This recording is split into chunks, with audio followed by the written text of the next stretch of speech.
Forstjóri Landspítalans segir milljarða gat í rekstri spítalans blasa við samkvæmt ríkisfjármálaáætlun. Bæði sé of litlu fé varið til rekstursins og það komi of seint. Forstjóri Landspítalans segir að í ríkisfjármálaáætlun sé gert ráð fyrir of litlu fé til reksturs spítalans og að það komi of seint. Við blasi milljarða gat í rekstri Landspítalans og að óbreyttu verði 2018 mjög erfitt ár hjá spítalanum. Í 5 ára ríkisfjármálaáætlun ríkisstjórnarinnar gert ráð fyrir að framlög til sjúkrahúsþjónustu aukist ríflega 16 milljarða króna á tímabilinu eða sem nemur 20% raunvexti. Forstjóri Landspítalans segir að það hafi tekið fjármálasérfræðinga spítalans langan tíma að átta sig á ríkisfjármálaáætluninni sem sé óþarflega flókin og hún hafi valdið vonbrigðum. Og það sem okkur virðist að það sé of lítið fé að koma til Landspítalans í rekstur og of seint.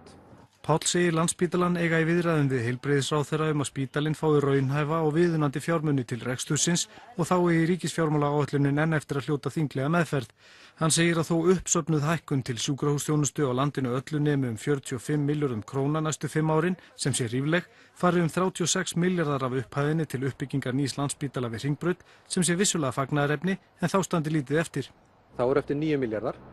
2 milljarðar af því fara til Sjúkratrygginga Íslands til að standa straum af kostnaði við læknisþjónustu erlendis. Við teljum reyndar að það sé mjög hentugra að sú þjónusta sé veitt almennt hér á landi. Þá eftir 7 milljarðar til okkar og allra annara. Þetta ekki mikið en það sem verra að þetta dreifist mjög undarlega.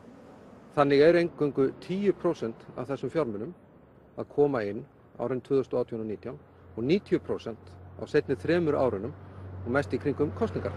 Páll segir að árið 2018 verði mjög þungt rekstrarár hjá Landspítalanum að óbreyttu.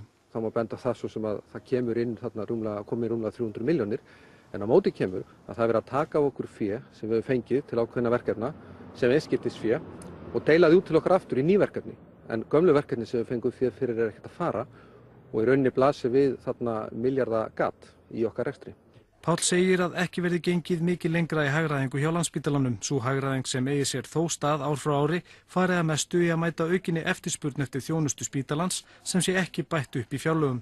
Þannig að það er þá ekki margt til ráða annað en það að skoða það að draga á þjónustu. En ég treysti því nú og gerir ráð fyrir því að stjórnvöld vilji allt gera til þess að verja þennan hornstein íslensks heilbrigðiskerfis.